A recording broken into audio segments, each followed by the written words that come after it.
Amém. Vamos ficar de pé para nós orarmos.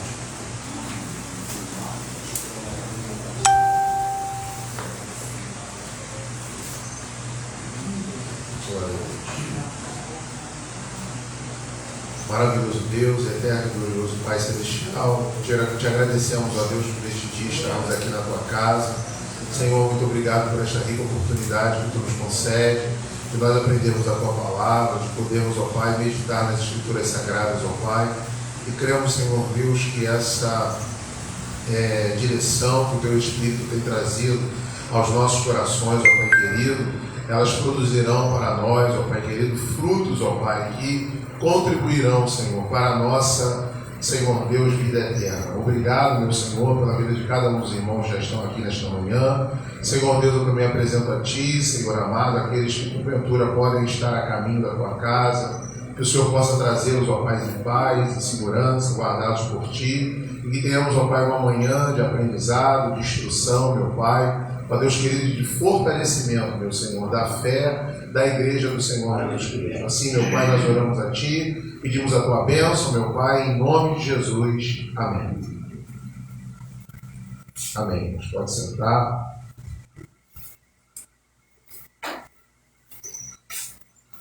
Vamos à lição de hoje. Lição 9.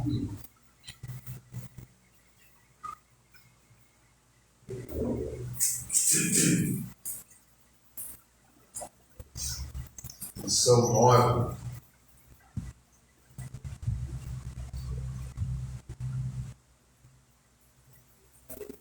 As histórias e as poesias falam ao coração.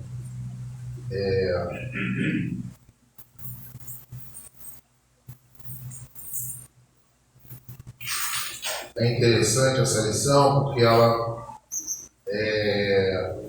reforça, né, a necessidade de se conhecer um gênero literário, né?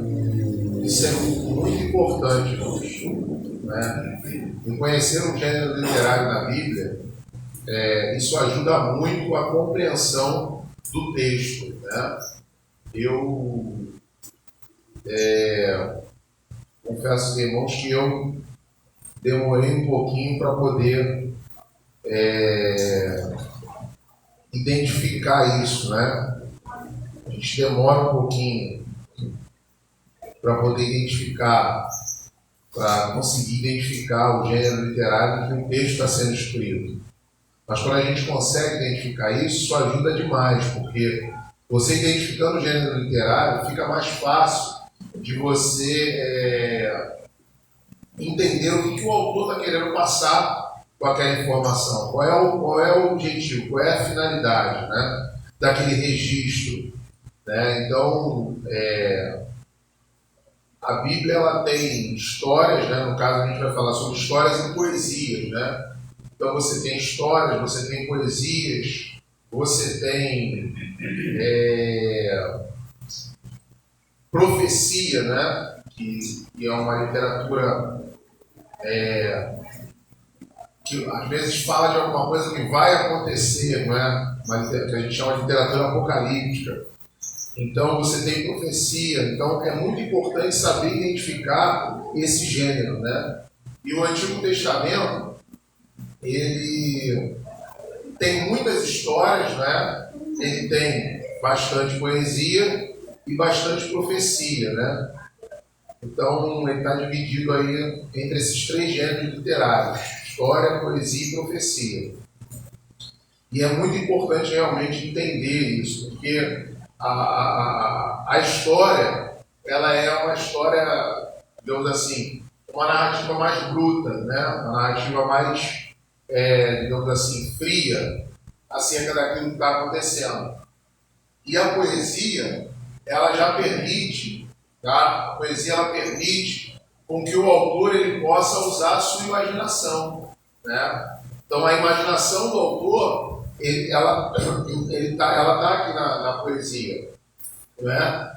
E, por exemplo, quando o salmista fala assim, olha, os meus ossos envelheceram, né, e ficaram apodrecidos, né? Então, é interessante quando ele fala isso, né? Mas ele está falando a respeito da sensação que ele sentiu por estar ausente de Deus, né? Ele não tinha, por exemplo, um aparelho de ressonância magnética naquele tempo para que ele pudesse fazer um exame e ter o diagnóstico que os ossos dele estavam apodrecidos, né?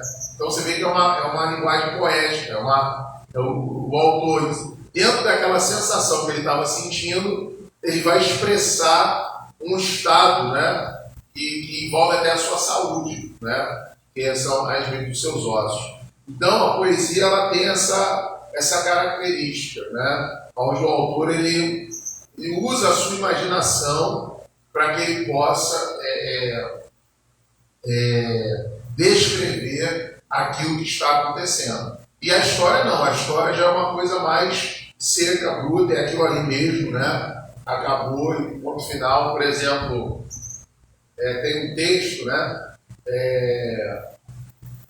No livro de Juízes, por exemplo, né, que fala sobre o Jefté, né?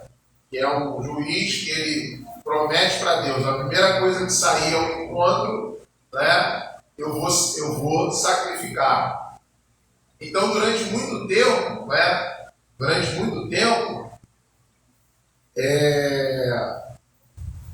Se colocava ali uma poesia em cima do texto, né? Porque o Jefté, ele sacrificou a sua filha, não permitindo que ela se casasse, né? Porque as donzelas choravam e tal. Isso é uma possibilidade, tá? Mas o texto literário, o gênero literário desse texto é histórico. E quando a gente vai ver o histórico de vida do Jefté, nós vamos ver que ele não é um homem justo, tá? Ele é um grande líder militar. Então, existe a possibilidade de ele ter sacrificado literalmente a filha? Claro que existe, né? Claro que existe, porque o texto que está sendo contado ali é a história bruta, né? Então, assim, é muito interessante isso, né? A gente, com o gênero literário, fica mais fácil, porque a gente entende. Não, aqui ele não está usando imaginação, aqui ele está contando exatamente nos detalhes ali o que aconteceu. Então, existe essa possibilidade dele ter realmente sacrificado a filha dele. Né? O fato dele ter sacrificado a filha dele, literalmente, apresentado o sacrifício, não quer dizer que Deus recebeu. Né? São duas coisas diferentes. Que a gente sempre argumentava isso. Não, ele não sacrificou porque Deus não recebe sacrifício humano. Não tem nada a ver uma coisa com a outra. Ele pode ter apresentado o sacrifício e Deus ter negado, ter rechaçado. Então, é interessante, porque o livro de Juízes é um gênero literário de história. Né? Então, por exemplo, o Novo Testamento também, né? A gente está falando de antigo aqui. Por exemplo, o Novo Testamento, quando fala sobre o Evangelho de Lucas, né? O Evangelho de Lucas é um texto que ele é escrito num formato de narrativa histórica. Né? Então, o que isso é importante? Porque ele tem alguns detalhes, né? Por exemplo, quando fala que o suor de Jesus se transformou em sangue. Né? Então, quer dizer, é uma informação que você pode levá-la realmente ao pé da letra pelo gênero literário que o texto está escrito. Né? Então ele não está usando nenhuma poesia ali. Ele está narrando a história que aconteceu de fato. Então essa coisa do gênero literário ajuda muito, irmãos, ajuda muito, muito, muito a entender aquilo que o texto está falando. Essa história de Jefté, ele fez um bloco, né? Sim. E na verdade Deus colocou ele.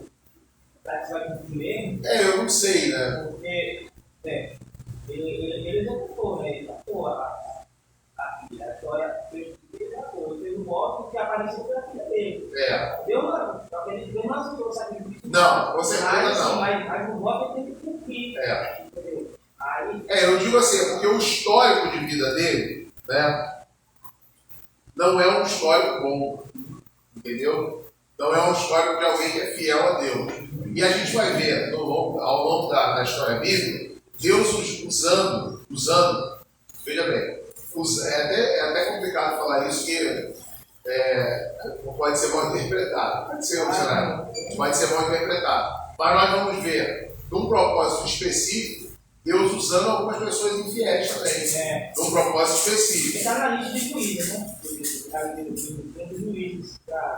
Os heróis, o livro de Juízes, ele é um dos juízes de Israel. Né? E ele entra depois lá na galeria de Hebreus também. Ele tem um histórico muito ruim, o histórico familiar dele não é bom. Não é um histórico de piedade. Tá? Não estou dizendo que ele é um homem ímpio, não. Tá? O que eu quero dizer é o seguinte, que o histórico dele familiar faz com que abra essa possibilidade dele ter feito dele ter realmente sacrificado literalmente. Eu não estou nem dizendo que ele sacrificou literalmente. Eu só estou abrindo aqui para a nossa reflexão a possibilidade. Porque isso, há algum tempo atrás, era uma coisa que era rechaçada. Não. Ele não pode ter sacrificado, isso é impossível. Não é impossível. Tá? Não é impossível. O texto ali não dá assim não dá um desfecho concreto. O texto abre a possibilidade. Pode ser que ele sacrificou impedindo ela de se casar? Pode também, tá? Mas o que eu quero dizer é o seguinte, existe essa possibilidade pelo histórico dele familiar, de não ser um histórico de piedade, e também pela questão do gênero literário que o texto está escrito, que é um texto histórico, é um registro histórico. Então o autor que está escrevendo ali, ele não tem a ideia de colocar a imaginação, ele não tem a intenção de colocar nenhum tipo de malabarismo literário no texto para fazer o leitor entender. Ele está registrando a história. Então, por isso eu estou falando, abre essa possibilidade. Tá? É uma possibilidade, não tem como saber. Não tem. É um dos enigmas que a Bíblia não dá. Tá? Mas eu estou falando, abre-se essa possibilidade. É igual o Biló, né? Castigo é verdade, né? Sim. Castigo é verdade e você vai sim. Sim, é. Isso aconteceu. Exatamente. Aconteceu literalmente, né? Então, é só para a gente entender que a questão do gênero ajuda muito, né? A gente compreender o que o autor está querendo colocar, dizer, né? E expressar. Aí o textual diz assim, estou aflitíssimo, né? Vivifica-me, ó Senhor, segundo a tua palavra. Salmo 119, verso 107, né? Verdade prática. Os livros históricos e poéticos mostram a soberania e a sabedoria divinas. O relato dessas verdades produz fé e esperança em nossos corações. Tá? Então, sempre lembrando isso, irmãos, a Bíblia é um livro de fé. Né? A Bíblia é um livro de fé. Então, o intuito do autor bíblico é produzir fé no coração daquele que leu o texto, né? Então, aquele lê o texto e ele crê, ele fica cheio de fé. Fé em quem? Em Deus, né? Por aquilo que ele está aprendendo, que ele está lendo. Tá? Então, é sempre esse propósito, produzir fé, né? A Bíblia não tem intuito de tornar ninguém mais inteligente, né? Até a sabedoria que a Bíblia produz é uma sabedoria embasada na fé, né? O princípio da sabedoria é temer a Deus e guardar os mandamentos. Quer dizer, a base da sabedoria é a fé, sempre a fé. Tá? Sempre a fé. A questão aqui é sempre fé. A introdução diz o seguinte: a Bíblia faz uso de gêneros literários para expressar a revelação divina. Para contar as histórias do povo de Deus, os livros históricos servem-se da literatura chamada de narrativa. Os livros poéticos e de sabedoria recorrem ao texto lírico. O texto lírico é esse, que o autor ele usa a sua imaginação. Né? Então ele usa a sua imaginação para poder, por exemplo, se eu for narrar aqui, né, essa bateria, eu posso dizer, eu estava aqui, né, estava aqui nessa plataforma, olha só, estava aqui nessa plataforma, né, uma bateria, que é um instrumento musical. Aí eu descrevo as características dela de cor, grafite, né, grafite preta, com uma circunferência de 60 centímetros. Né? Isso aí é uma descrição. Ou eu poderia dizer, ó, estava aqui essa bateria em cima do altar do Senhor. Olha só, já mudei. Tá? Estou falando a mesma coisa, mas em cima do altar do Senhor. E ela tem a cor de grafite como o céu no dia nublado, né? Negra como a noite na sua fase mais escura, né? A sua circunferência é como a lua, né? Quando ela está cheia. Então eu estou usando uma outra linguagem, né? Uma linguagem mais poética, para poder descrever a mesma coisa. Tá? Então essa é a diferença entre a narrativa histórica, tá? E a narrativa poética, a narrativa lírica, que o autor usa a sua sabedoria, tá? A sua imaginação. Em vista disso, na lição de hoje, estudaremos as experiências e as instruções relatadas nesses livros, cuja mensagem fortalece o nosso coração, ou os nossos corações, tá? Então, o intuito de fortalecer a fé, sempre fortalecer a fé, tá? O intuito é sempre produzir fé.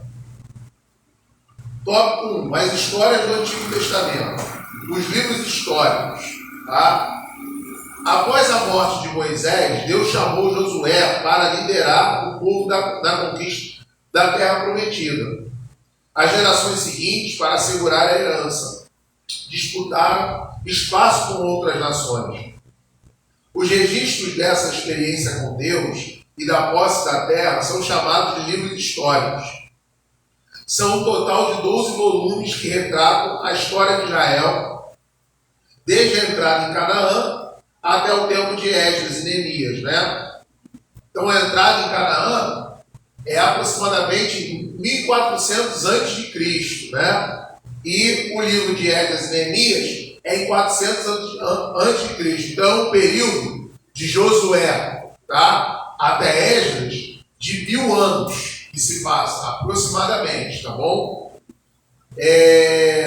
Nesse período, Israel experimentou a providência, a proteção e o juízo divino. Esses relatos demonstram que Deus controla o curso da história, não é? Bota aí, Júlio. Josué 21:45.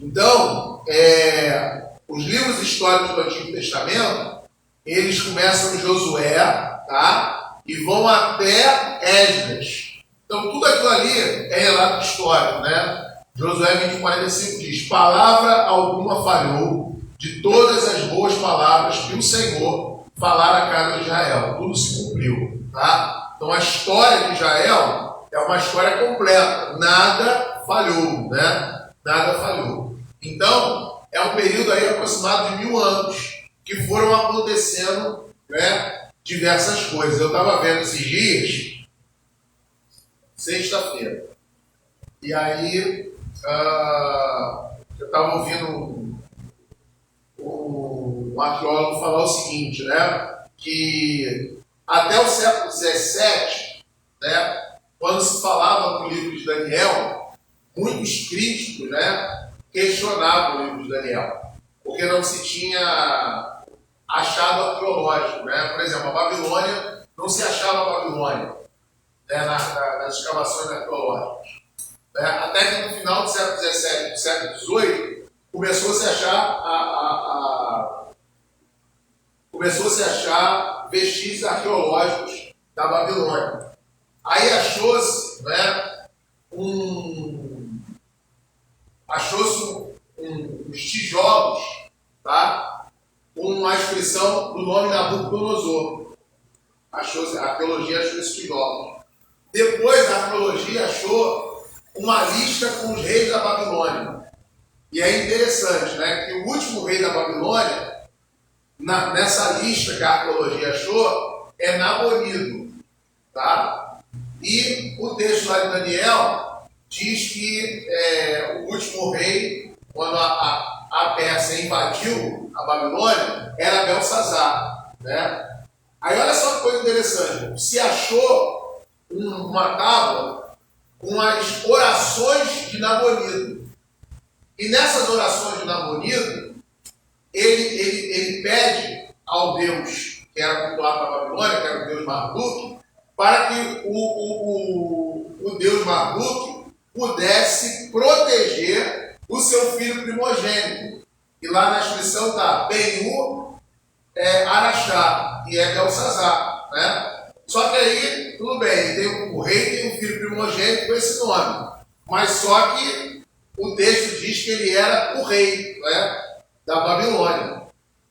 Aí eles continuaram escavando, isso é provado arqueologicamente. Eles continuaram escavando e eles encontraram uma inscrição, onde essa inscrição diz que o rei da Bonito, ele ia para periodicamente ele ia para um oásis, numa cidade chamada Taima, tá? Ele ia para esse oásis na cidade chamada Taima, e quando ele ia para esse oásis, retirado por um tempo, o filho primogênito dele assumia o trono. Olha só que coisa interessante, assumia o trono. Aí, olha só, que coisa tremenda. Ele continuava sendo o rei e o filho assumiu o trono no lugar dele, né? Aí olha o que diz o livro de Daniel, capítulo 5.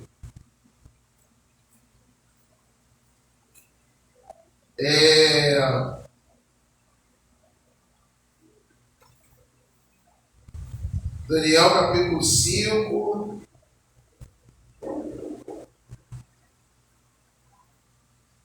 Versículo 7. Bota aí, Júlio. Daniel 5, 7. Olha o que diz o texto. E ordenou o rei com força que se introduzissem, isso aqui é o Belsazar, lá naquele famoso banquete. E ordenou o rei com força que se introduzissem os astrólogos, os caldeus e os adivinhadores. E falou o rei e disse aos sábios de Babilônia: qualquer que ler esta escritura, né, o Mene Tekel, Parsim, lá na mão que apareceu lá na parede, e me declarar a sua interpretação, será vestido de púrpura e trará uma cadeia de ouro ao pescoço, e será no reino o terceiro dominador. Por que será o terceiro dominador? Porque o rei Nabonido é o primeiro, ele, Belsazar, é o segundo, e aquele que adivinhasse seria quem? O terceiro. Faz total sentido. Porque se ele fosse o primeiro, ele iria dizer, será no reino o segundo dominador. Mas ele não fala isso, ele fala, será o terceiro. Então, será vestido de púrpura, terá uma cadeia de ouro ao pescoço e será o terceiro dominador. Por que é o terceiro? Porque o pai dele, que era o rei, era o primeiro, ele que estava ali no lugar do pai naquela ocasião, era o segundo, e quem adivinhasse seria o terceiro. Né? E aí depois a arqueologia achou uma outra tabuleta que eles conseguiram interpretar, que o rei Nabonido ele tenta retornar para Babilônia para poder pelejar contra os persas, mas o exército dele é interceptado no meio do caminho e eles são mortos, eles são dizimados, né? E aí a Pérsia domina o mundo, a Média Persa, mas já era propósito de Deus, é a visão que o Nabucodonosor teve lá da estátua com a cabeça de ouro. Então veja que coisa interessante, irmãos. Isso a arqueologia prova, né? Então veja que tudo isso está na Bíblia, é história, né? Embora o livro de Daniel seja uma profecia, né? Mas ele também tem partes que são registros históricos, tá? Ele tem partes que são registros históricos. Então, da história, nada falhou, né? Nada ficou por acontecer, tá? Nada ficou por acontecer. Vamos lá, tópico 2. Subtópico 2, as histórias dos juízes, né? Depois de Josué, os juízes governaram Israel até o profeta Samuel, né? São cerca de 400 anos da história, com a atuação de 12 líderes, tá? Então eles tiveram ali 12 juízes que se levantaram. O número 12 é um número interessante na Bíblia, né? É como se representasse totalidade. Nessa época não havia rei em Israel, e cada um andava como queria. Por essa razão, a nação entrou em declínio espiritual e fez o que parecia mal aos olhos do Senhor. Como resultado, os israelitas foram subjugados pelas nações vizinhas. Apesar disso, mediante o arrependimento do povo, Deus levantava libertadores para resgatar Israel da opressão. Essas histórias apontam para a fidelidade e a misericórdia divinas, tá? Então vejam, Deus, ele havia feito uma promessa a Abraão, né? Que em Abraão seriam benditas todas as nações da terra. Essa promessa ela se cumpre na pessoa de Jesus.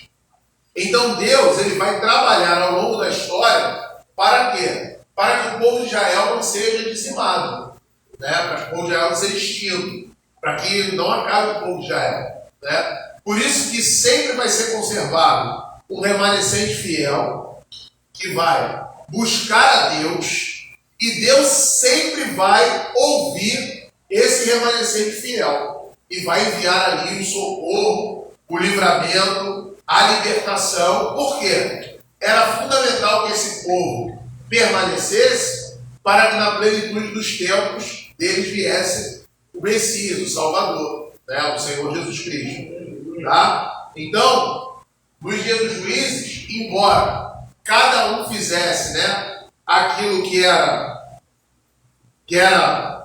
mal aos seus olhos. Bota aí, Júlia, por favor, Juízes, capítulo 3, versículo 7.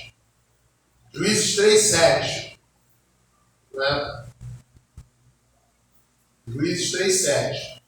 E os filhos de Israel fizeram o que parecia mal aos olhos do Senhor, e se esqueceram do Senhor seu Deus, e serviram aos Baalins e a Astarote, né? Então eles serviram aos outros deuses. Isso não poderia terminar em boa coisa, né, irmãos? Tá? Não poderia terminar em boa coisa. E o livro dos Juízes, ele termina de forma trágica, irmãos. Quer falar? Não pode falar, não. O livro dos Juízes, ele termina, irmãos, de uma forma trágica, terrível. Tá? Coloca aí para mim de novo. Juízes 21.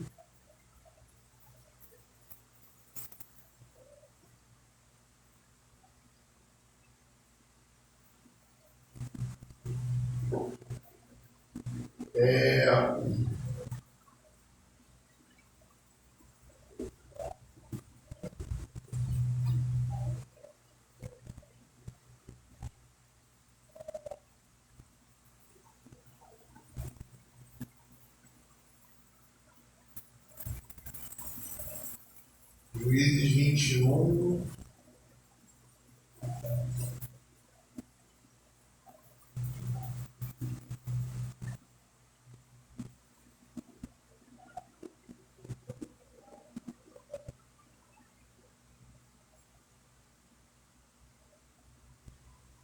Vinte e cinco.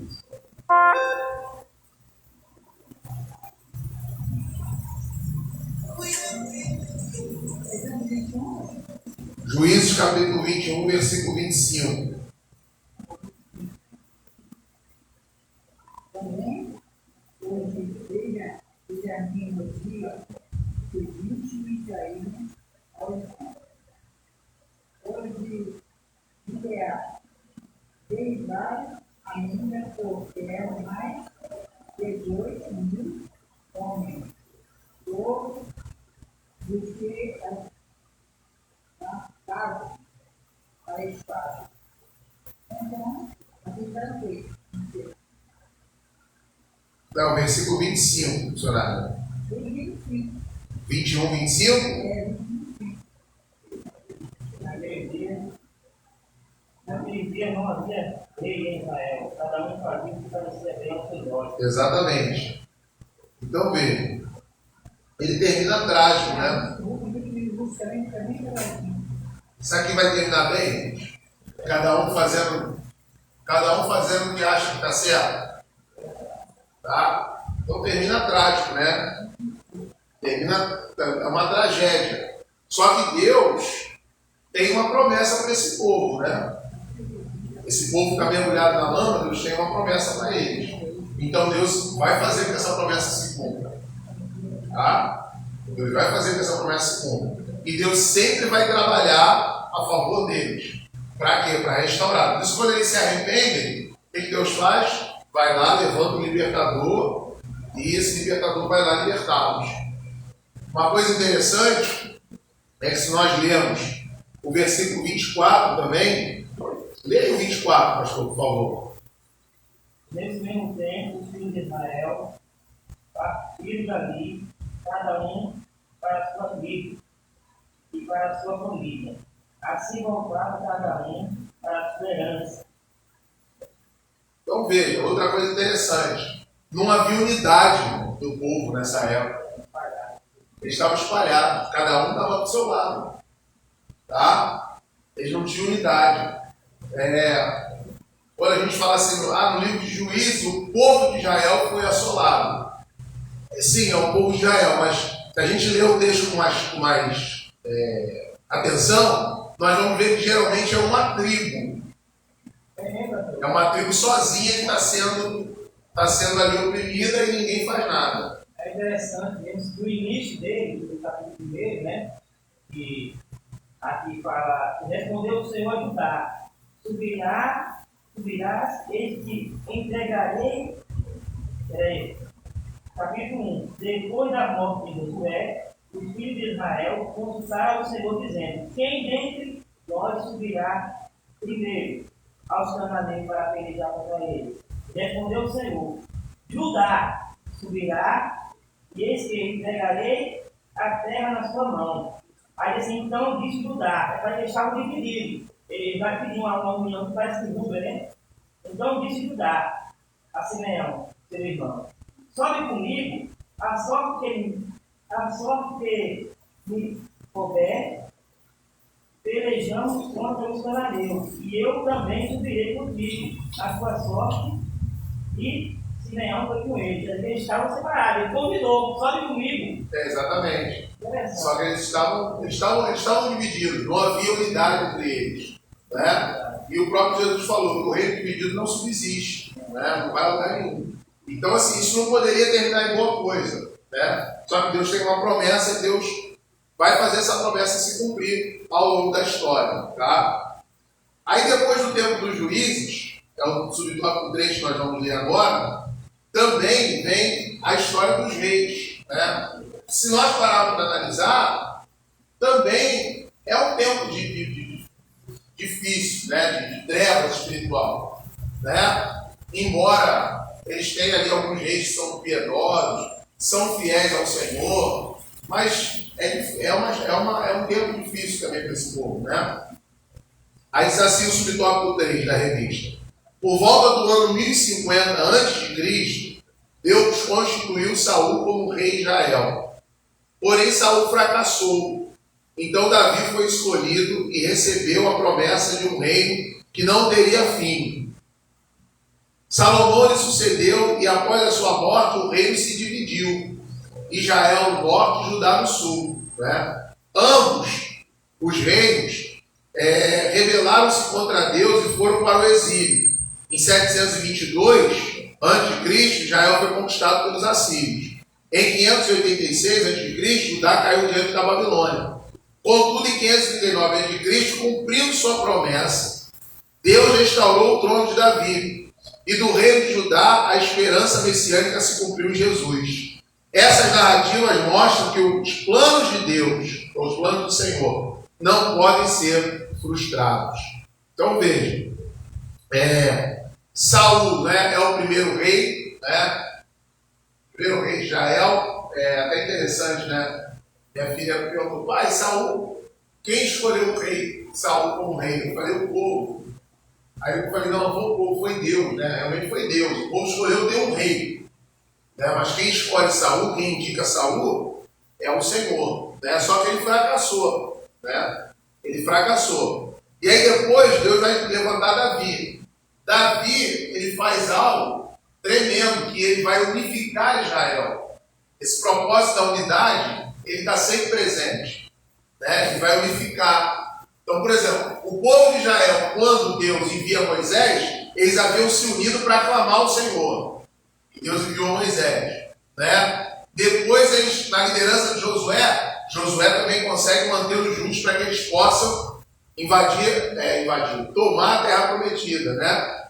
Tomar de volta para eles. E aqui é interessante que tem um grupo, tem 2 tribos e meias que antes do Jordão eles já receberam a herança deles. Mas Josué falou: vocês vão passar o Jordão, vão pelejar pelos irmãos de vocês, depois vocês voltam para casa para ficar tranquilo. E eles obedecem Josué. Por quê? Porque eles estão unidos, né?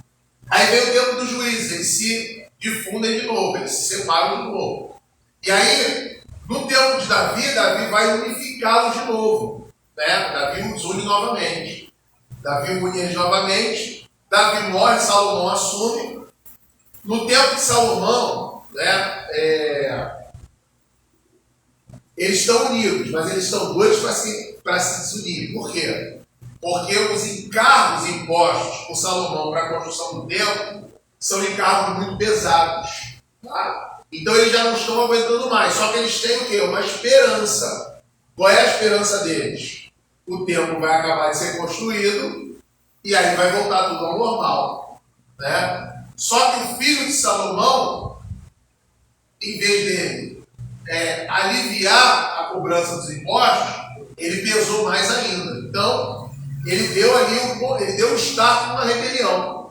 E aí um homem que tinha, digamos assim, liderança no meio do povo, chamado Jeroboão, só que era um homem ímpio, né? Ele vai dividir o povo novamente. E aí vamos ter agora 2 reinos, o reino do norte e o reino do sul. Tá? Esse reino do norte, ele é preso e levado cativo em 722, né? Os assírios vão invadir Samaria e vão levá-los, né? E esse reino vai ser praticamente dizimado, não sobra quase nada dele.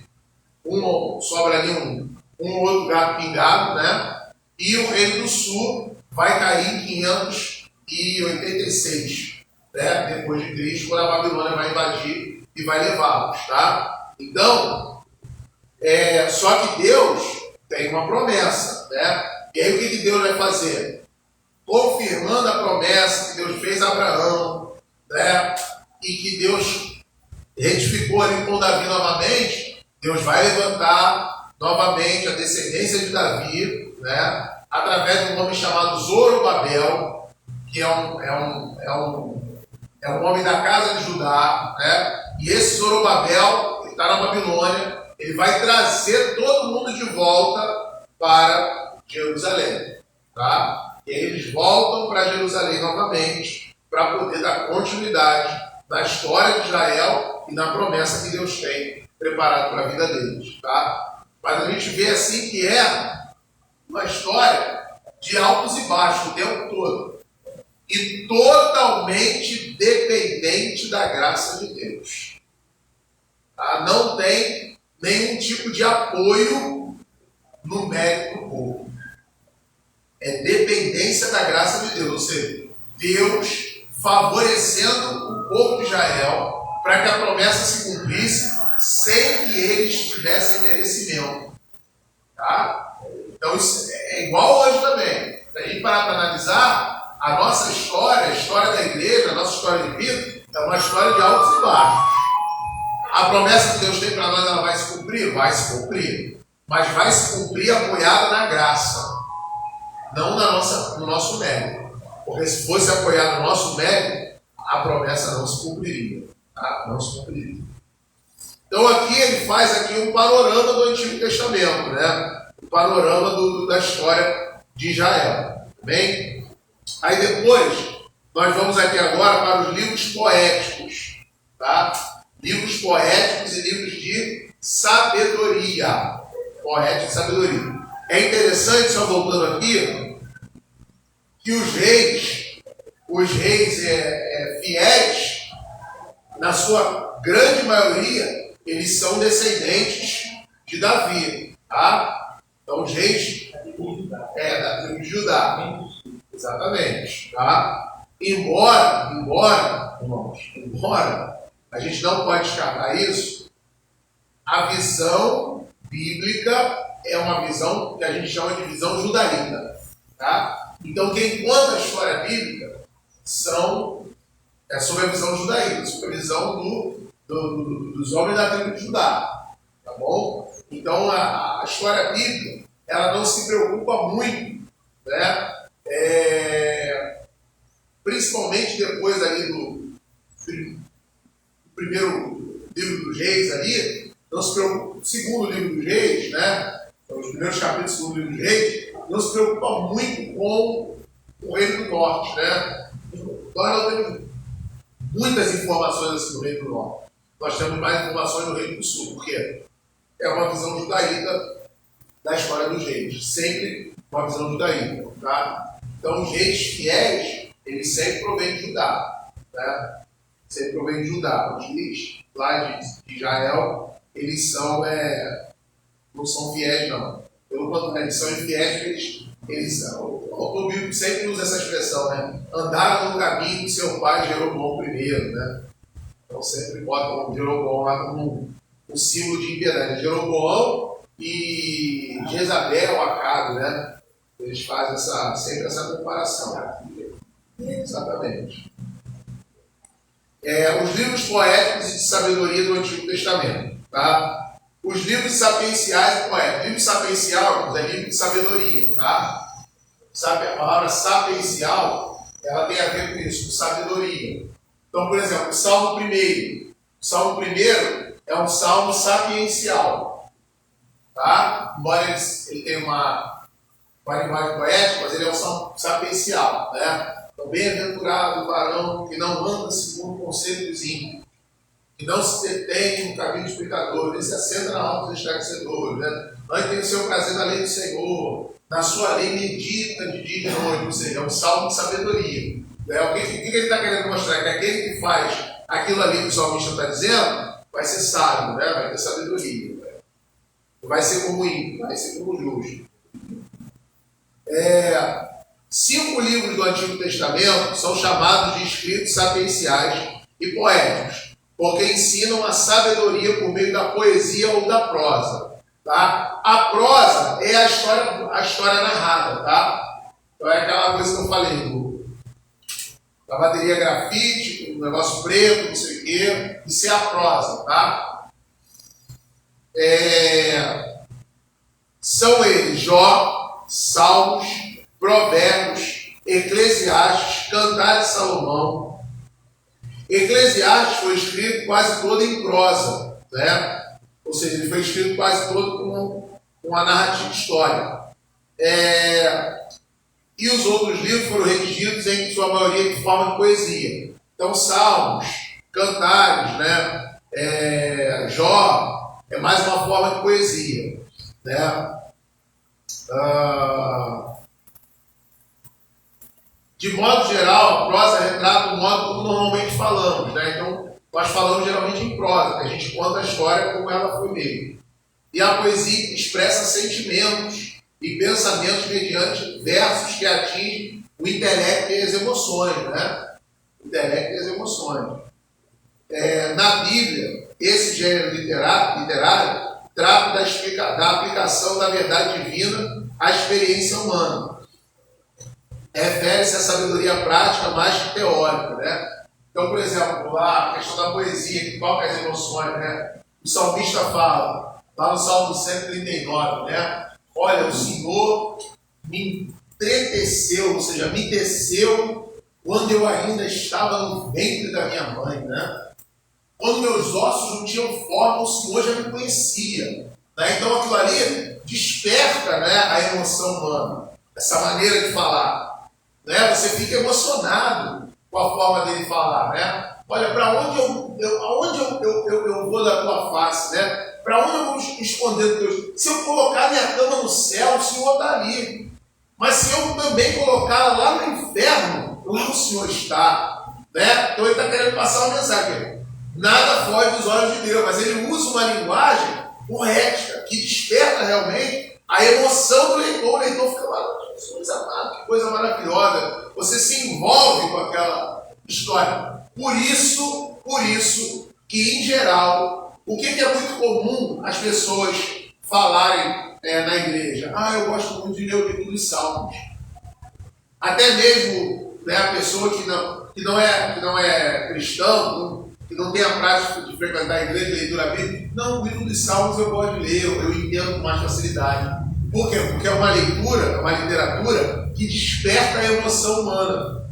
Então a pessoa se envolve, a pessoa quando lê os Salmos, é como se ela estivesse assistindo um filme, como se ela estivesse vendo ali uma novela, ela fica envolvida, ela fica emocionada, não é, com aquela leitura, né? Com aquela leitura. Então desperta realmente a emoção. Isso é o que? É uma forma que o salmista, que o autor bíblico encontra de passar a sua mensagem, de prender a atenção dos seus leitores, tá? Então você vê que até guardar na cabeça, né? Os salmos é mais fácil, né? A pessoa cita os salmos ali, né? E faz citação do salmo. Tem gente que guarda o salmo inteiro e faz a citação ali. Salmo 91, tem gente que sabe ele de cor, que fala ele todinho ali, né? Porque é mais fácil realmente, que envolve a parte mais emocional. Então, todo esse malabarismo literário, né, do autor bíblico, ele visa o quê? Trazer sabedoria prática, tá? Mais a sabedoria prática do que a teórica. E isso era comum, né, na antiguidade, né? Isso era muito comum. Eu estava lendo esses dias, meditando no livro de Jó, né? E aí eu me ative ao texto aqui. Coloca aí, Júlio. Bem interessante, né?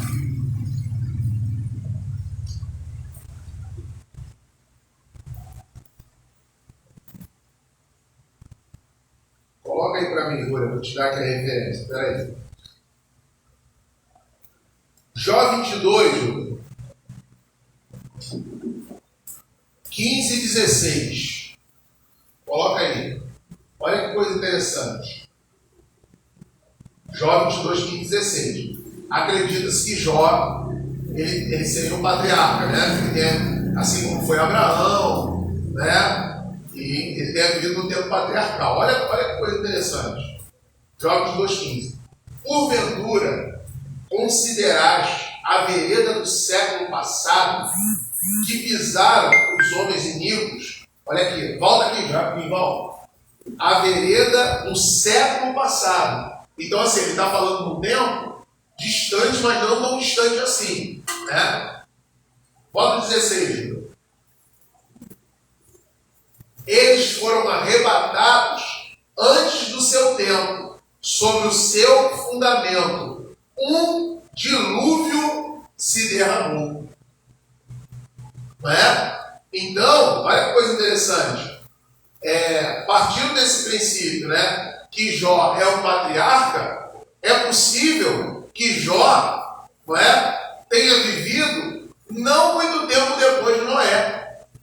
Tá? Claro, quando eu falo de não muito tempo depois, eu estou falando aí de 400 anos, tá? 300 anos depois. Mas veja que é uma história que ainda está viva. E ele usa, volta ao 15 lá, ele usa vereda do século passado. Quer dizer, a iniquidade que foi praticada no século passado e que gerou, volta ao 16 agora, Júlio, e que gerou um dilúvio, né, que se derramou, tá? Então essa palavra aqui, né, é uma palavra do Elifaz, amigo de Jó, né? É o Elifaz falando com Jó. Então é possível, né, eu lendo esse texto aí, eu cheguei a essa conclusão, é muito possível que o Jó, ele seja realmente um patriarca, mas um patriarca que antecede o Abraão.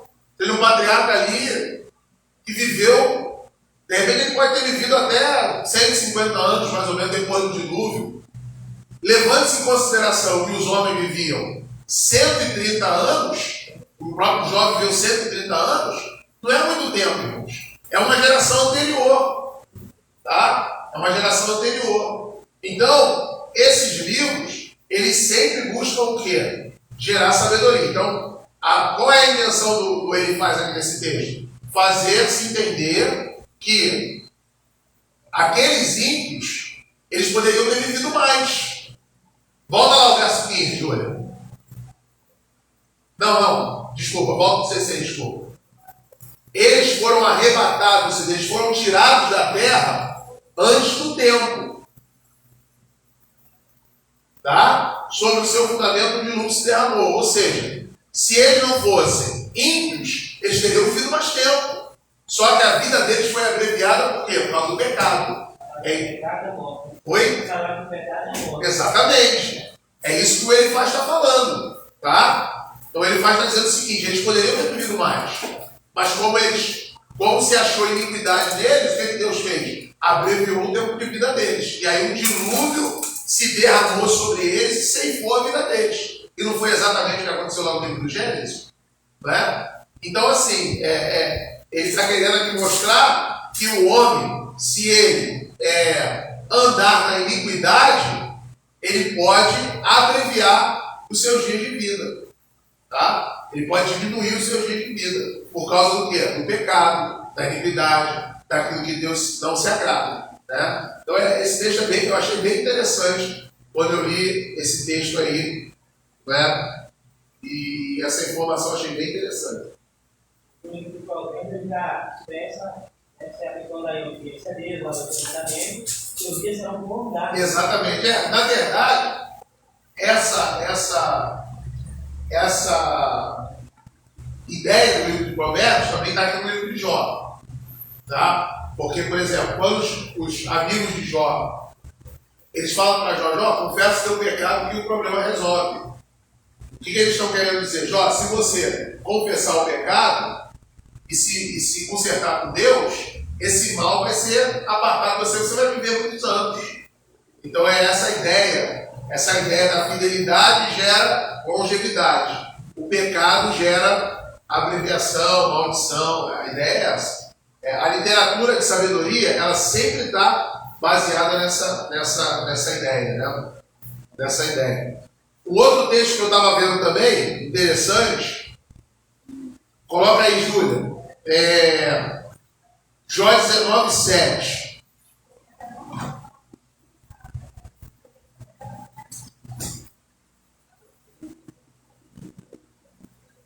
Olha o que está escrito em Jó 19:7. Eis que clamo, violência, mas não sou ouvido. Grito socorro, mas não há justiça. Os irmãos se familiarizam com algum outro lugar na Bíblia que tem um texto semelhante a esse? Exatamente. É o mesmo texto.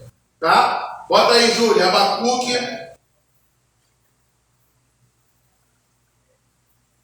Abacuque capítulo 1, Júlia. Versículo 3.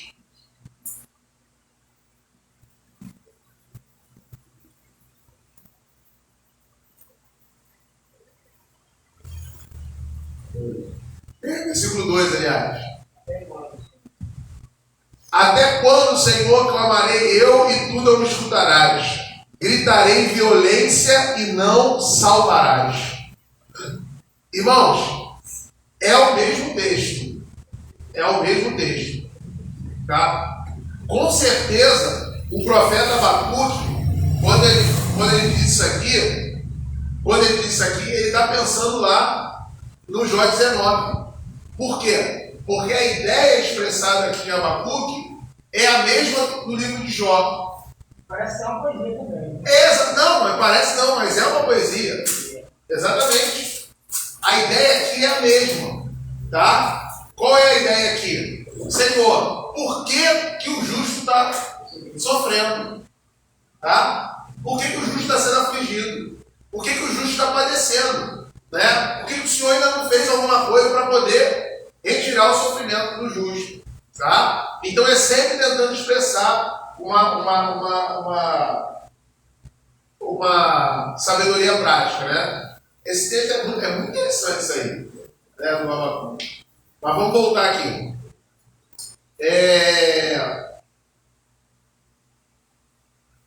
Eclesiastes, Provérbios e Jó. Né? Vamos lá, subtópico 2.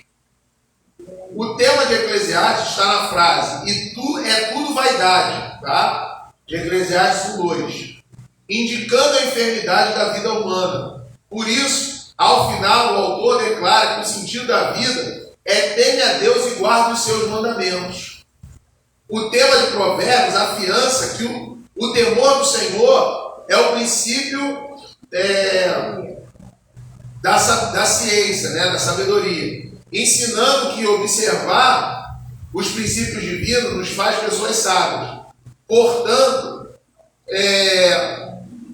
ao concluir, o escritor enfatiza que uma pessoa temente a Deus é digna de ser honrada. O tema de Jó é o sofrimento, mostrando que a dor não é racional e que é preciso sempre confiar no Senhor. É interessante que esse texto de Provérbios aparece no livro de Jó também. Tá?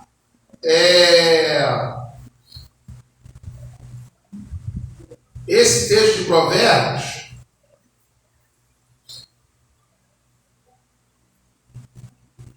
ele também aparece no livro de Jó. Se eu vou encontrar aqui agora, rapidinho. Um dos amigos de Jó também faz essa citação. Né? Deixa eu ver se eu acho aqui, peraí.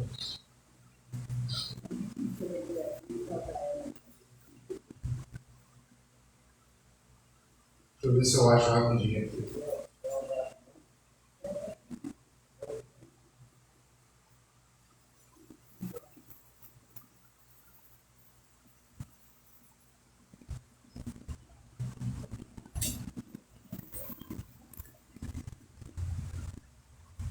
Jó 28. Júlio, põe aí, por favor.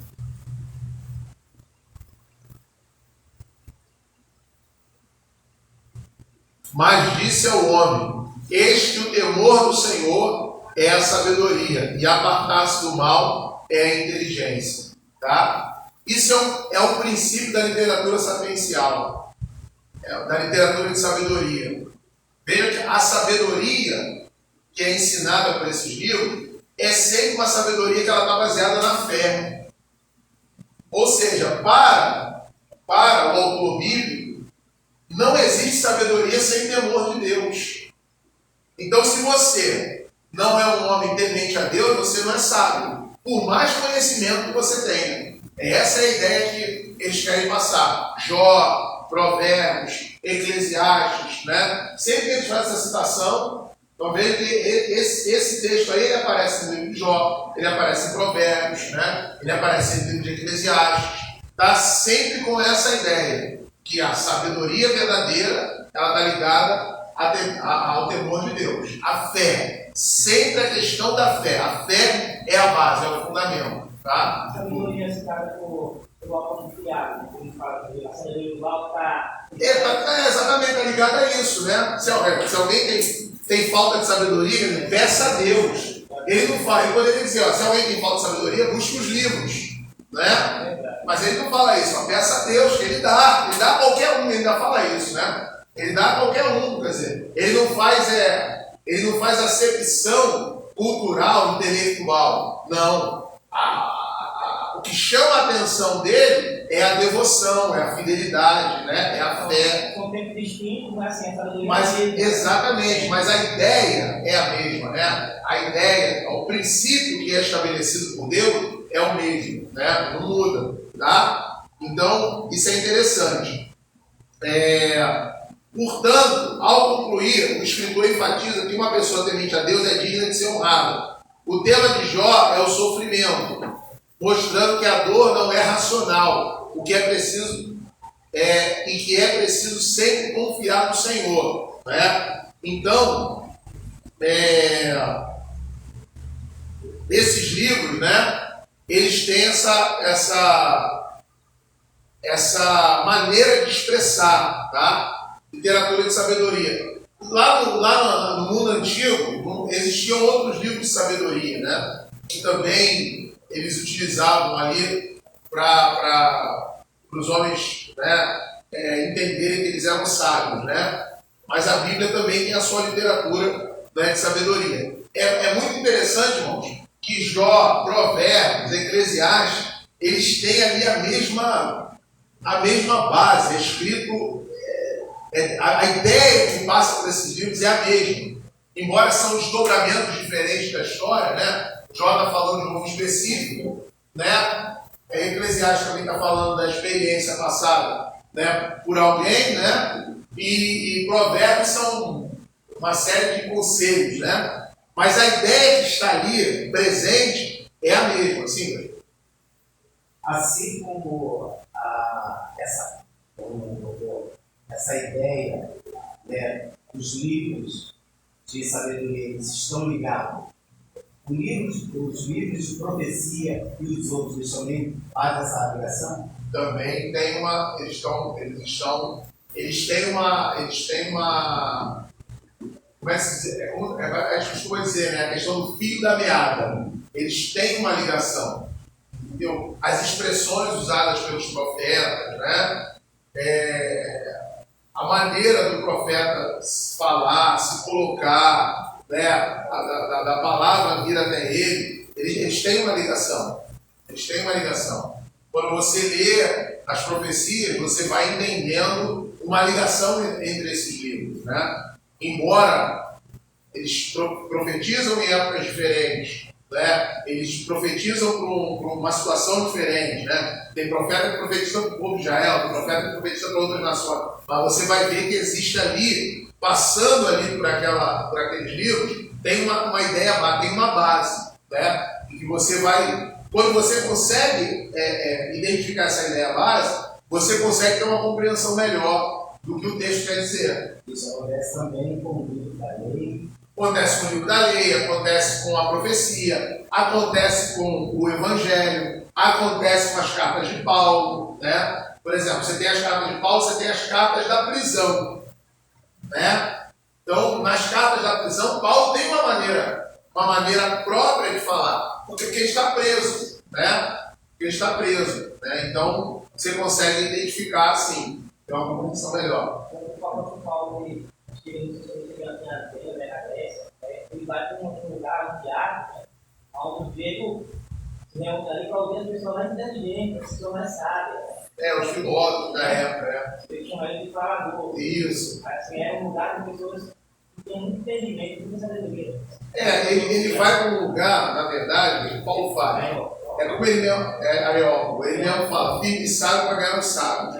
Na verdade, o que ele procura? Ele procura um lugar que tenha gente para ouvi-lo. Então, como era comum naquele lugar alguém falar e as outras pessoas ouvirem, né, as suas filosofias, vou aproveitar e vou falar de Jesus. Eu vou me apresentar, vou falar, só que eu não vou trazer aquelas filosofias da Grécia. Eu vou trazer aqui a mensagem do Evangelho. Ele foi bem, tá? Quando ele falou sobre a ressurreição, é que eles não creram, porque eles não criam em ressurreição. Falou de Deus conhecido. Exatamente. Aí pegou, né? Quando falou da ressurreição, pegou. Sim, missionário. Saulo é uma pessoa. Paulo. Não, é a mesma pessoa. É a mesma pessoa. É porque Saulo é o nome hebraico, né? Saulo é o nome hebraico. O Lucas lá, ele utiliza. Paulo foi bem bonzinho também. Foi. O Lucas ele passa a utilizar o nome de Paulo, chamando Paulo de Paulo, porque agora ele vai pregar para o mundo, né? Ele sai daquele ambiente judaico ali e vai pregar para o mundo, né? Foi enviado, Ananias, foi enviado para tirar a escama. Sim, para orar por ele foi Ananias, exatamente.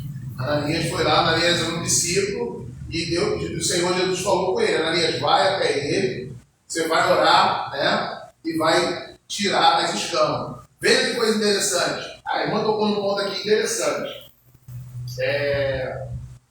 Lucas vai usar essa forma, né? Ananias vai, ora o Paulo lá, cai a escama dos olhos dele, e depois ele passa. É como se naquele momento ali ele estivesse preparado para poder o quê? Pregar o Evangelho. Ele agora é um discípulo de Jesus. Veja se não é a mesma analogia que ele vai fazer depois lá em Romanos. Quando ele vai dizer: o Deus desse século cegou o entendimento dos incrédulos, para que eles não vejam a glória de Deus na face de Jesus Cristo. Ele vai utilizar uma forma de escrever baseada um pouco na experiência que ele teve, né? Então, quer dizer, caiu as escamas dos olhos, e agora eu vejo a luz do Evangelho. Então ele vai dizer: olha, o Deus desse século cegou. Então eles precisam ter as escamas também tiradas para que possa resplandecer para eles a luz do Evangelho. Oi? Foram 3 dias. 3 dias certo. E essa situação, assim, mostra que ele por ali está sendo regenerado, né? Exatamente, é o momento que ele está sendo, né? Está nascendo de novo, né? Nascendo para Deus. Né? Então, é bem interessante isso. Vamos a Bíblia, né? Ela está ligada, tá? O grande problema é que a ligação que se faz dentro da Bíblia não é a ligação correta. Mas se a gente parar para analisar os textos bíblicos e a gente fizer uma interpretação honesta em primeiro lugar e correta no texto, nós vamos ver que a Bíblia está ligada. Ela está ligada. O texto está... É como se fosse realmente uma concha de crochê, né? Ou de ponto cruz. É toda ligadinha, né? Exatamente. A agulha de Deus foi ligando tudo. E, na realidade, pastor, a nossa cultura, ela nos ensinou a ligar uma coisa a outra pelo sinônimo. Exatamente, aí está o problema. E não ao sentido real, né, da situação. Aí, geralmente, a gente vê isso muito comum em pregações, quando o pregador ele usa sempre um versículo parecido, porém com sinônimos, não exatamente ligado ao sentido. Exatamente, e a ligação está exatamente isso aí. A ligação está no sentido, não no sinônimo em si. Até porque nós não podemos esquecer, o texto bíblico ele foi escrito em outro idioma, não é no nosso. Né? Quando a gente traduz, pega alguma coisa. Mas é exatamente isso, a gente tem que buscar o sentido do texto. Né? Isso é se aprofundar realmente. Salmos e Cantares de Salomão, sobre o tópico 3 da lição. Salmos em hebraico significa louvor e sinaliza que a mensagem principal do livro é louvor, oração e adoração. Também é um livro de instrução, porque nos mostra como servir ao Senhor. E ainda fala profeticamente acerca do Messias. Nesses aspectos, considera como verso-chave o Salmo 29, verso 2. Dai ao Senhor a glória devida ao seu nome. Adorai o Senhor na beleza da sua santidade. O livro de Cantares ilustra o compromisso, a intimidade e o amor que deve existir no casamento. Refere-se ao plano original de Deus acerca do relacionamento conjugal. O versículo-chave sintetiza o ideal da fidelidade entre o marido e a sua mulher. Eu sou do meu amado e o meu amado é meu. Né? Cantares, capítulo 6, verso de número 3. Tá? Então, os salmos eles são expressão de louvor. Né? Quando o salmista diz, olha, lâmpada para os meus pés, né? E luz para o meu caminho. Né? Ele vai dizer que a palavra é lâmpada para o pé e luz para o caminho. Né? Ele está usando uma linguagem poética. Né? Que a palavra não é uma lâmpada, a palavra é a palavra, mas a palavra ela traz luz. O entendimento da palavra me tira da escuridão, né? Escuridão não no sentido literal, mas escuridão de entendimento. Então, quando eu compreendo a palavra, eu não estou desentendido, né? Então, por exemplo, quando a gente vê aí a guerra entre a Rússia e a Ucrânia, por exemplo, né? Então, muitas coisas se falam sobre isso. Mas qual é o nosso entendimento sobre essas coisas? Jesus vem, né? É um sinal da volta de Jesus. Então, nós não estamos no escuro. Nós temos um entendimento acerca disso, né? Independente se as pessoas acreditam, se não acreditam, e se as pessoas confiam nisso ou não confiam, nós, por conhecermos a palavra de Deus, Jesus falou, vocês vão ouvir de rumores de guerra. Né? Então, está enquadrado naquilo que Jesus ensinou. Então, enquadrado na palavra. Então, nos traz o quê? Entendimento. Então, por isso que ela é luz, que ela nos tira da escuridão. Tá? Então, os salmos, eles são expressões de louvor, de oração, né? E de adoração. Sempre dentro dessa ideia poética. Seria errado, pastor, já que os salmos ele tem essa linguagem poética, deixa eu colocar dessa forma para entender. Colocar uma linguagem poética em cima já da linguagem que já é poética. Por exemplo, esse salmo que o meu irmão citou. Lâmpada para os meus pés, é só para você. Ele já está usando uma linguagem poética. Aí eu pego o meu tempo, né, para aquilo que eu uso e conheço na minha época, aí digo, lâmpada para os meus pés, farol baixo. Entendi. Luz para faz uma contextualização. ou seja, usar uma poesia em cima de outra poesia. Não seria errado, né? Porque na verdade aí seria uma questão mais didática, né? Porque aí você não estaria alterando o texto bíblico. Você estaria usando uma didática para que pudesse fazer com que as pessoas compreendessem aquilo que o irmão ou a pessoa estaria explicando, né? Aí é uma questão mais didática, não é uma questão. Você não altera, não existe problema nisso aí, né? Não existe problema em você usar uma didática para você explicar o texto bíblico, né? Na verdade, Jesus ele fazia isso com as parábolas, né? É assim. As parábolas ele não está explicando um texto bíblico, ele está explicando um princípio do reino de Deus utilizando uma história, tá? Uma história. Mas o conceito é parecido. Seria você pegar uma linguagem poética e usar uma didática dentro também de um conceito poético para que os teus leitores pudessem, né, entender. Porque realmente, quando o texto fala hoje lâmpada para os meus pés, você vê que a questão da lâmpada não é a mesma lâmpada que nós entendemos hoje, né? A lâmpada naquele tempo é uma lanterninha que fica pendurada numa corda, né? E que ele ilumina ali o chão. Quer dizer, o nosso conceito de lâmpada aqui no mundo ocidental é o negócio ficar preso no teto, tá? Então realmente, você utilizar uma didática para mostrar o que é essa lâmpada, o que é o entendimento dessa lâmpada no tempo atual, né, não seria errado. Pelo contrário, eu acredito até que é dessa forma. Exatamente, é dessa forma que tem que ser feito para que as pessoas compreendam. Tá? Tem um entendimento do que ele quer dizer. Tá? Porque, se você falar lâmpada para os meus pés, pode ficar meio.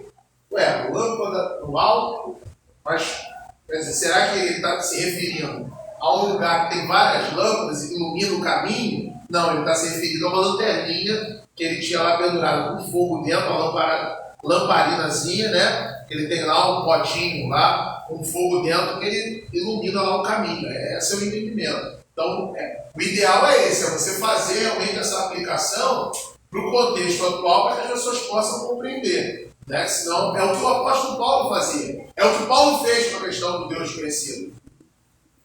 Quando Paulo, né, ele vai falar, eu vou falar para vocês sobre o altar ao Deus. Aquele altar era um altar ao Deus, era um altar pagão.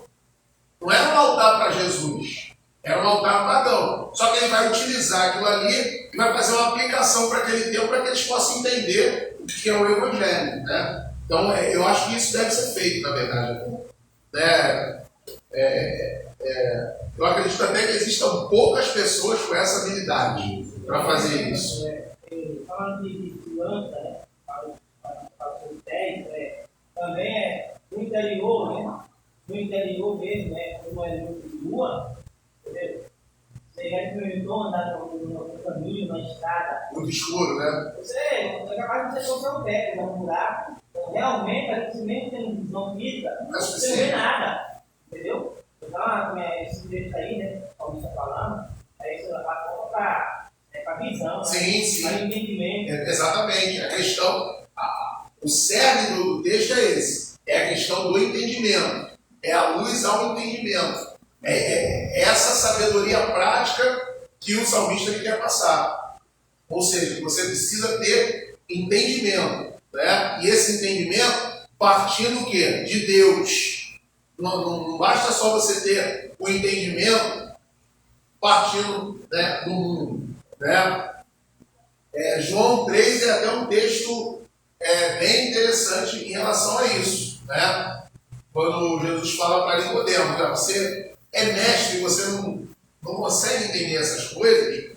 Quer dizer, ele era um homem sábio, inteligente, letrado, mas ele não conseguia entender. Né? Faltava, ele ainda estava no escuro, faltava a ele o quê? Essa luz, para que ele pudesse ter a compreensão, né, das coisas. Tá? Então, a ideia é sempre essa. Luz no sentido de compreensão, de entender. Né? Pastor, aí eu fiquei lembrado, né, ali na rua, sim. Sim. Graças a Deus. Amém. Ele confiava muito forte. É verdade. Deus é maravilhoso, né? Adorador santo. Foi. E aí ele cita aqui também o livro de Cantares, né? O tema principal de Cantares é o relacionamento amoroso entre o homem e a mulher, né? E aí ele coloca esse texto-chave, a questão da fidelidade, né? Eu sou do meu amado é meu. Então ele está mostrando que o ensinamento que precisa ser tirado desse livro, né? Entre outros, é claro, o principal é essa fidelidade que deve haver entre o casal, entre o homem e a mulher, que fazem uma aliança diante de Deus e um para com o outro, né? Empenham a sua palavra de um para com o outro. Né? Porque no tempo antigo, no mundo antigo, o casamento, irmãos, ele não tem papel com prova, né? É só o empenho da palavra, quer dizer, é isso que Deus espera de um casal. Quer dizer, é essa fidelidade baseada no empenho pessoal de cada um para com o outro. Então, eu estou comprometido contigo e você está comprometido comigo. Né? Então, esse é o sentido principal. Muito estudioso também, né? E quando a Bíblia aqui fala do relacionamento de Deus, né? O esposo vai ter, né? Isso na verdade, o que acontece? Os pais da igreja, né? Os pais da igreja, eles fazem uma leitura muito figurada, né, da Bíblia, alegórica. Eles fazem a leitura com muita alegoria. Então, se trouxe essa alegoria, né? Entre o amor de Deus, o relacionamento de Deus com Israel, de Jesus com a igreja, né? Se trouxe essa alegoria. Veja, eu entendo que esse sentido ele pode ser dado mais na questão da explicação didática, para que as pessoas entendam. Mas é sempre bom nunca esquecer do sentido original do texto, tá? Que o texto está falando ali do relacionamento conjugal entre o homem e a mulher. A fidelidade que deve haver entre o casal, tá? Mas assim, esse sentido alegórico, ele foi trazido ao longo dos séculos, quando a Bíblia foi sendo explicada, recitada, para que as pessoas pudessem entender, tá? Para que as pessoas pudessem entender, mas é sempre bom preservar o sentido original do texto, né? É igual receita, né? Você vai fazer uma receita, você pode acrescentar uma coisinha ou outra, mas aquela base da receita é sempre bom ser mantida, né? Tem coisas ali que não podem ser mexidas. Vamos lá. Então, irmãos, esse livro de sabedoria, só para a gente passar aqui para o final, eles devem sempre ser lidos dentro dessa perspectiva, tá? Que ele está querendo passar um fundamento de sabedoria. Ou seja, pode ser que você leia um texto que esse fundamento de sabedoria já esteja ali, explicitado ali. Mas pode ser que tenha alguma coisa por trás, que você precisa pescar aquilo ali que está por trás, né? Você precisa pescar aquilo ali. Você precisa pegar aquilo ali, né? Por exemplo, o livro de Provérbios fala muito da questão da mulher, né? Então, por exemplo, a mulher rixosa, né? Você reclama muito, é como uma goteira na cabeça do marido, né? A mulher que é sábia é como uma coroa na cabeça do seu marido, né?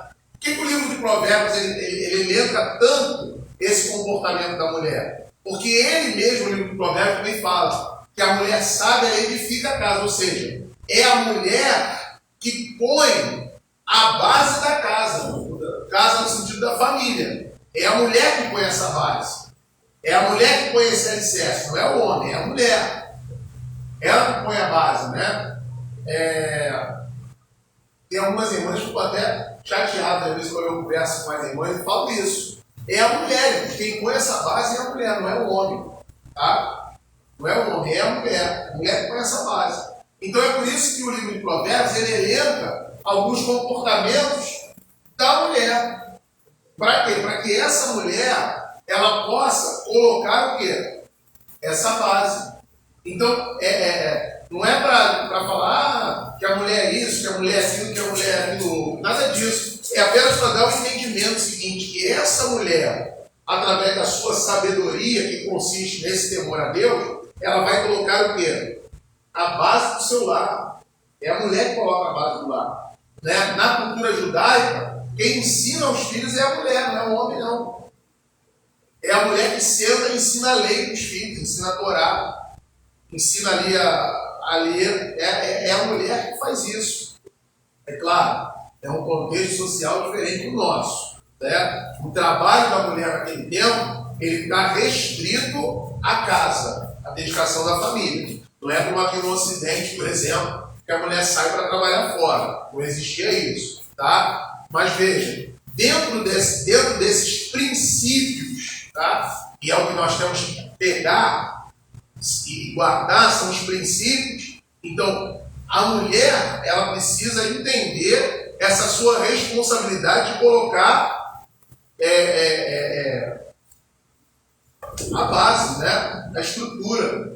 Por exemplo, uma coisa, fiquei vendo aí com a Manuela esses dias aí essa novela da Bíblia, né? E é uma coisa interessante, né? A gente observa lá, né? O faraó do Egito. Quem influencia ele diretamente é a mulher dele. É a rainha que influencia ele diretamente. É ela que coloca aquele.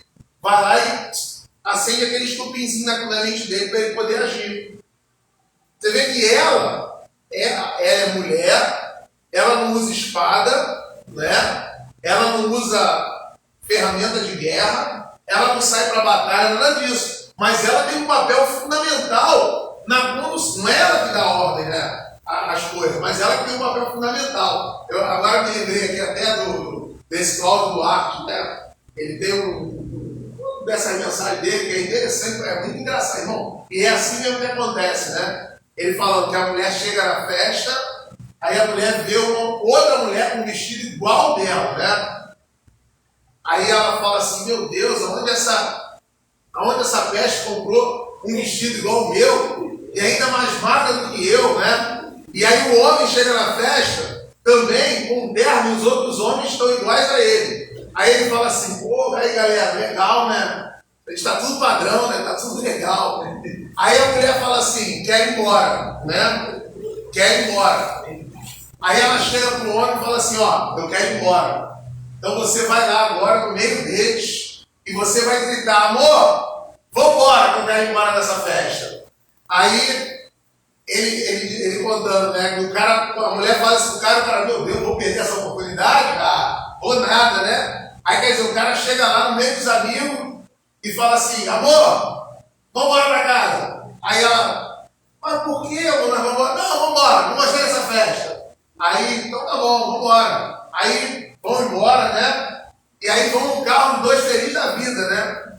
Feliz da vida, quer dizer, mas tem mais.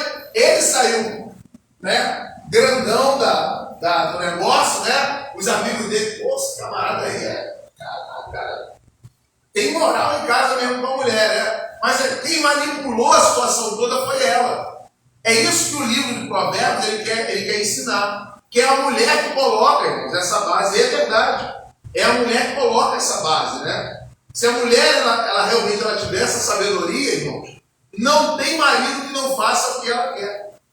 Não tem que não faça exatamente o que ela quer. Então, o livro de Provérbios ele quer passar essa ideia. Por isso que ele destaca tanto esses comportamentos da mulher. Tá? Destaca tanto. Ele quer passar essa ideia, porque essa era uma ideia também do mundo antigo, né? Uma ideia do mundo antigo, dessa coisa da mulher ter esse controle, esse comando, né? Você vê, por exemplo, e isso é tão real que você vê o Acabe e a Jezabel. Você vê que tem um texto lá, né, que o cara está triste, lá da vinha do Nabal? Nabote, né? A vinha do Nabote, o cara está triste, porque o Nabote não quis vender a vinha para ele. Ele chega triste e ela olha para ele, você está triste por quê? Ah, estou triste que eu quis comprar a vinha, mas o cara não vende, porque a vinha é herança de família. Mas você é o rei. Você não precisa comprar, você vai lá e compra. Né? Você pode ter a vinha, você pode fazer o que você quiser. Né? Você vê que ela enxerta a mensagem na mente do cara. E o cara vai e faz aquilo que ela quer e mata o outro por causa da vinha. É a capacidade que a mulher tem na sua estrutura, não é? De conduzir e de manipular. Né? E o que o livro de Provérbios ensina? Que essa manipulação ela pode ser usada de forma positiva. Então, por isso que a mulher sábia, ela edifica a sua casa, ela bota a base, né, na sua casa. Tá? Bota a base na sua casa. Por isso que a gente destaca tanto o comportamento da mulher. O 3, para a gente terminar, né? Essa parte aí está mostrando, tanto a mulher pode ser uma rubi, assim. Sim, é um rubi, não, mas ele usa essa expressão. Mas, como também pode ser uma serpente. Mas pode ser, o proverbista diz o seguinte, que ela pode ser uma joia preciosa colocada no focinho de um porco. Por quê? Quem é essa mulher? A mulher é maligna. Né? Exatamente. Ela é maligna. Ela pode ser uma joia preciosa no focinho de um porco. Tem a capacidade, né? O poder de fazer o marido também ser um maligno. Sim, exatamente. Ela influencia. Porque o Acabe, qual é o grande pecado do Acabe, por exemplo?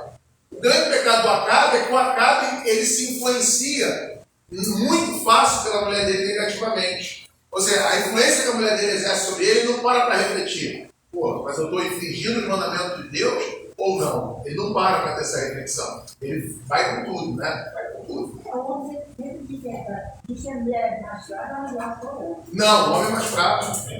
O homem é mais fraco. É por isso que a mulher coloca o alicerce da casa. Ué, a mulher sabe edifica, o alicerce está sobre ela. É ela que sustenta. Mas o dever da sua família. Oi? Uma mulher sábia, ela ensina o homem a ser legal e também não quer. Sim. Não é? Com certeza. E é uma coisa conjugal. É conjugal, tem que estar tudo, né? Vamos lá, uma mensagem ao coração.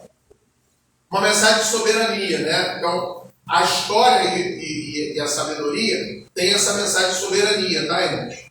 Eu nem vou ler tudo aqui, vai mostrar que Deus é um Deus soberano na história. Né? Como a gente falou, Deus ele conduziu toda a história. Desde Adão, Deus ele vem conduzindo toda a história. Tá? Deus ele vem conduzindo toda a história. Ele fala assim, eu sou. Eu acho poderoso, né? Exatamente. Ontem eu estava falando com a minha filha, a gente estava na praia, aí a gente estava olhando assim para o ângulo da pedra do mar. Eu falei, Manuela, quando Deus criou o mundo, né, essa visão estava exatamente ali, ó. Essa pedra estava ali. Né? Talvez, como é uma pedra no meio do mar, ela sofreu algumas alterações, né? A água bateu, mas estava exatamente ali. Quando Deus chamou Abraão, ela estava ali. Quando Deus livrou o povo do Egito, ali estava ela, né? Até que o Ocidente foi descoberto e hoje ela pode ser explorada, né? Mas, quer dizer, é um Deus que é soberano na história, né? Ele está sempre conduzindo todas as coisas. Uma mensagem de sabedoria aqui que eu acho que é muito importante, né? Aí eu vou ler aqui. Deus é a fonte da sabedoria e o propósito da sabedoria é agradar a Deus. Desse modo, todo conselho prático está subordinado à sabedoria divina. Dentre eles citamos andar retamente, né? Provérbios 2,7. Fugir da luxúria, né? A luxúria, irmãos. Às vezes eu vejo alguns irmãos falando, não pratica o pecado da luxúria, de andar com roupa cara, um sapato, irmão, a luxúria, ela está ligada ao pecado sexual, não tem nada a ver com roupa, com luxo. É questão de sinônimo, tá? Luxúria é o pecado sexual. É alguém olhar para um outro alguém e ter a cobiça sexual. Isso é a luxúria, tá bom? Então, a literatura de sabedoria, a mensagem de sabedoria, ela nos ensina a fugir da luxúria.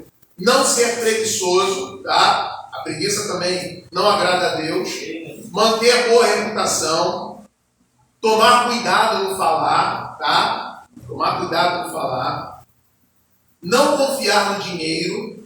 Viver com alegria. Remir o tempo, ou seja, aproveitar o tempo, tá? Aproveitar o tempo, eu preciso aproveitar o meu tempo.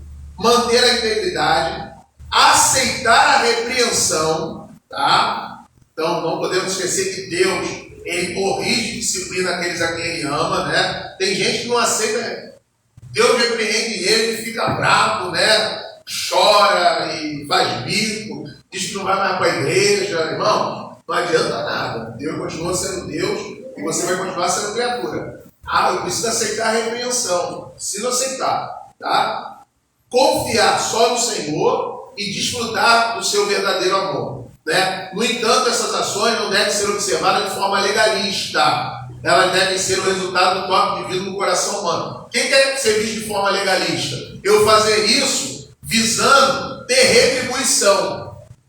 Deus, olha, me abençoa porque eu não ando na luxúria. Deus, me abençoa porque eu não amo dinheiro. Deus, me abençoa porque eu não sou preguiçoso. Isso aí eu estou vendo de forma legalista. Eu estou fazendo, mas por interesse de ganhar alguma coisa da parte de Deus. Não é dessa maneira que nós temos que viver, tá? Nós temos que andar assim.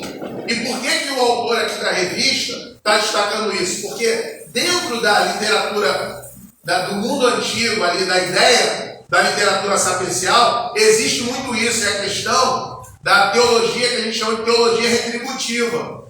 Então Deus fez isso porque eu fiz aquilo, não é? É sempre essa ideia. Eu coloquei isso aqui. Deus vai me abençoar aqui. Eu tirei daqui, Deus vai me amaldiçoar. É a ideia dos amigos de Jó. Os amigos de Jó têm essa ideia. Você está passando por isso porque você pecou. Se você não pecasse, você não estava passando por isso. Então é sempre a questão da retribuição. E Jó, ele não era fiel, ele mostrou isso, né? Ele mostrou isso. Ele não era fiel porque Deus lhe dava bens. Ele era fiel, exatamente. A fidelidade de Jó é o resultado do toque divino no seu coração. Então ele é fiel porque ele ama a Deus. Não é porque Deus, né, a família dele era uma família próspera, ele tinha muitos bens, né, ele tinha muita saúde, sabedoria, não. Pelo contrário. Tanto que quando tudo foi tirado, o que ele fez? Manteve-se fiel ao Senhor. Tá? Então, isso é muito importante. Uma mensagem de adoração. Os salmos possuem a peculiaridade de expressar as mais profundas emoções do coração humano, tais como medo, tá? Angústia, tristeza, força, segurança e alegria. Também refletem o ideal divino da espiritualidade e adoração. Entre outros retratos da vida espiritual, destacam-se o coração que confia, o coração, Salmo 3:3, o coração contrito, Salmo 6:1, o coração que glorifica, Salmo 8:1, o coração agradecido, Salmo 31, e o coração arrependido, Salmo 51. Por que ele está dando esse destaque ao coração? Porque o coração é o centro das emoções.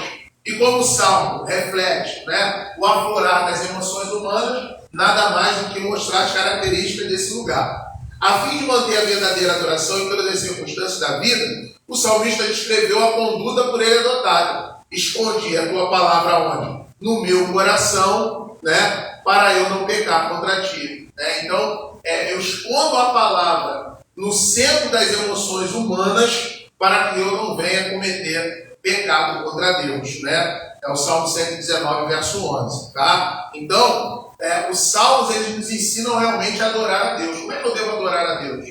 Leia o livro dos Salmos, você vai aprender. Conclusão. A experiência do povo de Deus na conquista e posse da terra prometida aponta para a soberania divina. Tá? O texto bíblico, em prosa e poesia, revela a sabedoria divina que deve ser aplicada em nosso viver diário. Essa mensagem alegra o nosso coração, serve de bom remédio e conserva saudável o nosso espírito, a alma e o corpo. Tá? Então, a palavra de Deus, ela se torna um remédio, tá? Para o nosso espírito, para a nossa alma e para o nosso corpo. Não ler a palavra de Deus, não meditar a palavra de Deus, não entender a palavra de Deus, pode enfermar, né, a nossa alma, o nosso espírito e o nosso corpo. Né? E a Bíblia tem diversos exemplos, né, em relação a isso. Então, que nós possamos, né, termos realmente a palavra de Deus para nós como um bom remédio. E entendermos que o nosso Deus, ele é soberano na história da humanidade.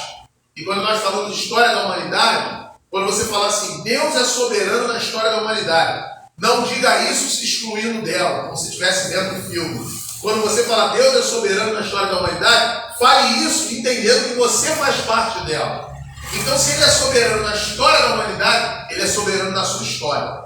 Ele está conduzindo a sua vida, ele está conduzindo a sua história. E ele nos ensina a ser sábios, para que nós possamos, nesse plano de sabedoria, de soberania que ele tem traçado, vivermos de maneira sábia, cumprindo a sua vontade e alcançando os propósitos que ele tem para nós. Amém? Em nome de Jesus. Vamos ouvir agora os nossos adolescentes apresentando a aula de hoje.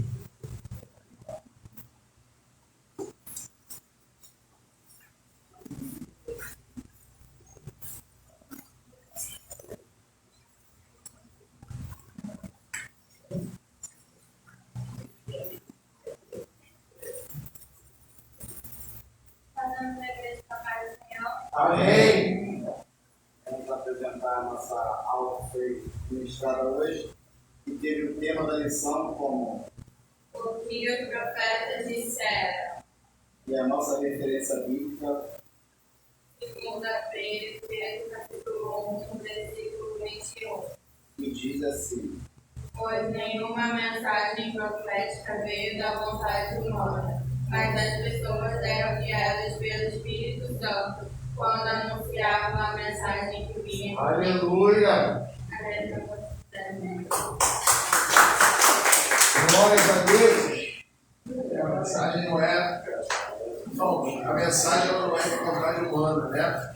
Mas os homens de Deus, eles falaram inspirados pelo Espírito Santo. Muito importante, irmão. Nós entendemos isso. A Bíblia, ela é a palavra de Deus, né? A Bíblia é a palavra de Deus. Tem muita gente, né, que quando vai aprendendo um pouco mais da Bíblia, da palavra de Deus, vai descortinando o texto bíblico, né, igual a gente está fazendo aqui, fez hoje aqui, falando sobre a literatura sapiencial, literatura histórica, né, falando sobre a questão do gênero literário. A pessoa vai perdendo a fé que a Bíblia é a palavra de Deus. Isso não muda em nada, irmãos, tá?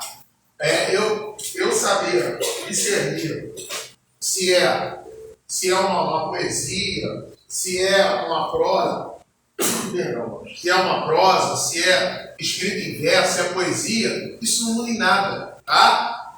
Porque quem proporcionou tudo isso ao autor bíblico como inspiração é esse Deus que é soberano e que, através da sua palavra, resolveu falar com o homem, tá? Então é ele quem vai determinar, escreve em poesia, escreve em narrativa histórica, escreve em prosa, escreve como forma de profecia, é ele que está no controle de tudo, tá bom? Então não muda em nada, né? A gente entendeu o gênero literário, por quê? Porque os homens de Deus não falaram de si mesmos, como foi lido aqui pelos adolescentes, mas eles falaram inspirados pelo Espírito Santo. Amém? Graças a Deus. Vamos ficar de pé. Nós vamos orar pelo encerramento da nossa escola dominical nessa manhã. À noite nós estaremos aqui para o culto ao nosso Deus, né, em nome de Jesus. Graças a Deus, nós, né, esse ano, como esse período, né, de carnaval, pelo menos não oficialmente, né, porque está vendo aí um montão de aglomeração em vários lugares, né, mas pelo menos na rua, assim, são lugares fechados, né? Mas na rua, assim, igual tem, comumente nós não estamos vendo muito.